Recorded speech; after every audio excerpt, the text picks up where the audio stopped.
Non, pas ça, a-t-on envie de crier. 5 heures du matin, un grand crack, un afflux de très mauvais souvenirs. L'arrivée est à moins de 2000 milles, et voilà notre Bilou national à nouveau confronté à des problèmes de quilles. Il y a 4 ans, tous ses espoirs s'étaient envolés suite à une quille défaillante. À 17 heures ce jeudi soir, on n'en savait guère plus sur la situation de Veolia Environnement. Il continuait sa route à 10 nœuds de moyenne, poussé par un fort flux de sud-ouest de 25 à 30 nœuds.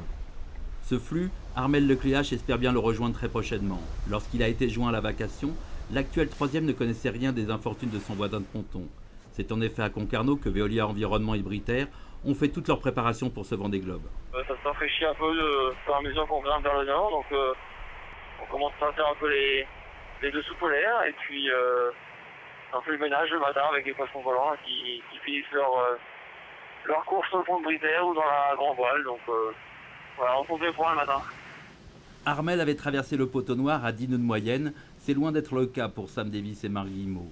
Dans les petits airs du pot, leur vitesse flirte le plus souvent avec les 4-5 nœuds, ce n'est pas jour de grève pour autant. Il y a 1 heure j'étais sous Spi, il y a 2 heures sous Solent et là maintenant sur le code 0, donc un peu d'activité sur Safran, ça empêche un peu de s'encrouter, voilà. Fortement ralenti, Safran voit sa marge d'avance se réduire jour après jour.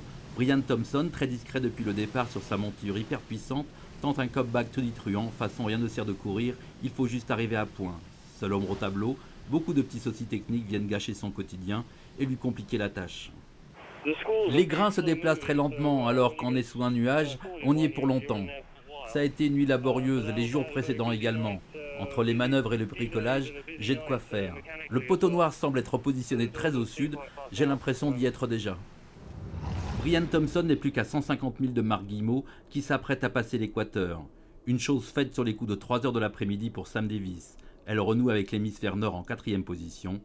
Roland Jourdain est encore à plus de 500 000 des Açores, un archipel dans lequel s'est faufilé le leader la nuit dernière.